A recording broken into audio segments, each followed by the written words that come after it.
ඔන්න ඉතින් අද මම කරවල තෙල් දාන්නයි යන්නේ. ඔයාලට පුළුවන් මාත් එක්ක මේක හදන්න එකතු වෙන්න.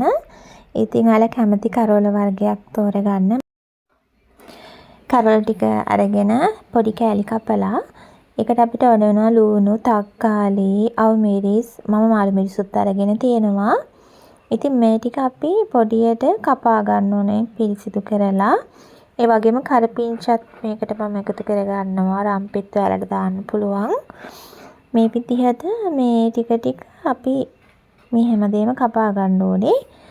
ඉතින් තක්කාලි සමහරක් වෙලාවට කරවල තෙල් දානකොට සමහරක් අය දාන්නේ නැහැ. මම දානවා මොකද ඒක අර පොඩි ඇඹුල් රසක් ආවහම කරවල තෙල් දැම්මම හරිම රසයි.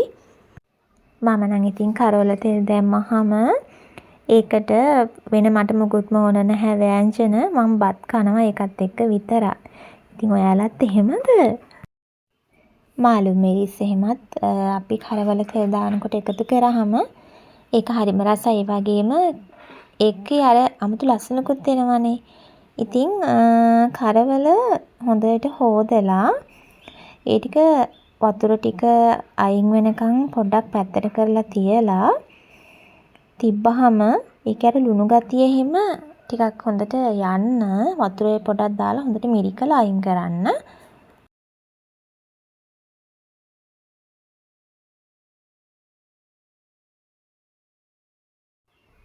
දැන් හරි. ඔක්කොම ලෑස්ති කරගෙන ඉවරයි. දැන් අපි තෙල් දාමු.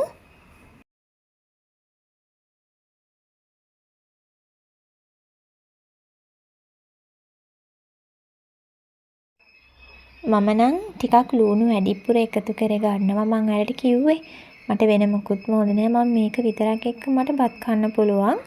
ඉතින් මම ටිකක් වැඩිපුර ලුණු එකතු කර ගන්නවා කරවල එකට. තෙල් දාගත්තාම ඒක මට හරිම රසයි. ඉතින් ඔයාලත් අඩු වැඩි වශයෙන් කැමති ප්‍රමාණයකින් ලුණු එකතු කරගන්න. හරි. දැන් අපි තාච්චියක් ලිපෙන් තියාගෙන ඒකට තෙල් චුට්ටක් එකතු කරලා මේ කරවල ටික හිමීට අපි බැදගමු.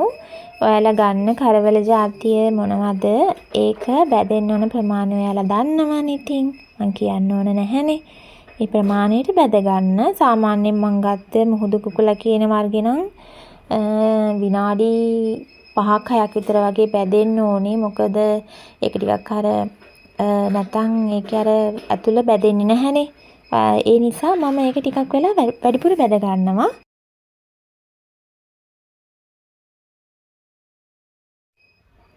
මේ තියෙන්නේ දැන් ටිකක් බැදීගෙන එන්නේ. රන්වන් පාට වෙනකම් මේක බැදෙන්න ඕනේ. මේ තියෙන්නේ ගානකට බැදිලා තියෙනවා. දැන් රන්වන් පාට වේගෙන එනවා. ඔයාලට පේනවනේ. ඇත්තටම කරවල තෙල් දානකොට ඔයගොල්ලෝ මතක තියාගන්න හොඳටම බැදෙන්න ඕනේ කරවල. නැත්තම් නිකන් අමු රස වගේ එනවා. හොඳටම බැදෙන්න ඕනේ. එතකොට තමයි කරවල වල රස හරියටම අපිට දැනෙන්නේ. කරවල තෙල් දැම්මහම සමහරක් වෙලාවට අර වතුර වගේ තියෙන්නේ කරවල හරියට බැදිලා නැති වුණාම කරවල ටිකේ හින්දා හොඳට බැදෙන්න දෙන්න. දැන් මම බීලුණු ටික එකතු කරගත්තා. ඒ වගේම කරපිංචා, රම්පේ, ඒ වගේම මාළු මිරිස්, අවු මිරිස් ඒ ටික ඔක්කොම එකතු කරගන්නවා. මම තක්කාලි ටික විතරක් ඉතුරු කරගන්නවා. පස්සේ දාන්න. තක්කාලි ටික දැම්ම එකතු කරන්නේ නැහැ. දැන් මම මේ වෙලාවේ මේ ටික ඔක්කොම කලවම් කරගන්නවා. දැන් නම් හරිම සුවඳයි. මුළු ගේ ඇතුළම කරවල බදිනකොට මාර සුවඳයි. අපිට අහල පහල ගෙදරක කරවල බදිනකොට උනත් හරි සුවඳක් දැනෙනවනේ නේද? දැන් ඉතින් මගේ ගෙදරත් ඒ වගේ තමයි. හරිම සුවඳයි. ඔයාලා මෙන්න මේ විදිහට කරවල බැදලා මේ විදිහට කරවල තෙල් දාලා බලන්න හරිම රසයි. වතුර පොඩ්ඩක්වත් නෑ. ඔයාලට පේනවා ඇති තෙල් විතරයි තියෙන්නේ. වතුර ගතිය ඇත්තටම නැහැ. වතුර නැති වුණොත් තමයි ගොඩක් වෙලාවට අපේ කරවල එක රස. ඉතින් ඔන්න මේ වෙලාවේ මම තක්කාලි ටික එකතු කරගන්නවා. ඒ වගේම කහ චුට්ටක්, කෑලි මිරිස් ඕගොල්ලන්ගේ රස අනුව එකතු කරන්න. මොකද කෑලි මිරිස් මම වැඩිපුර එකතු කරගන්නවා අපේ ගෙදර නම් අපි ටිකක් සැරට කනවා. මගේ මහත්තයා එහෙම සැරට කනවා. ඉතින් ඔයාලට පුළුවන් කෑලි මිරිස් අඩුවෙන් එකතු කරන්න. මාළු මිරිස්, අවු මිරිස් ඔක්කොම දාපු හින්දා කෑලි මිරිස් අඩුවෙන් එකතු කරගන්න පුළුවන්. ඉතින් මම තව ලුණු චුට්ටකුත් එකතු කරගත්තා. මොකද කරවල වල ලුණු තියෙනවා. ඒ හින්දා ලුණු බලලා එකතු කරගන්න.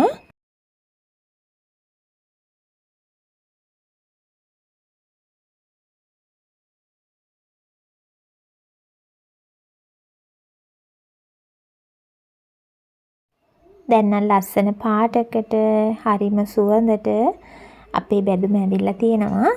ඔයාලත් මේ විදිහටම හදලා බලන්නකෝ. ඇත්තටම රසයි. මේකට තව පරිප්පු ව්‍යංජනයක් වගේ හදාගත්තොත් තවත් රසයි ඔයාලට. ඇත්තටම මේක දකින්නකොට මට දැනුත් මේකේ රස දැනෙනවා.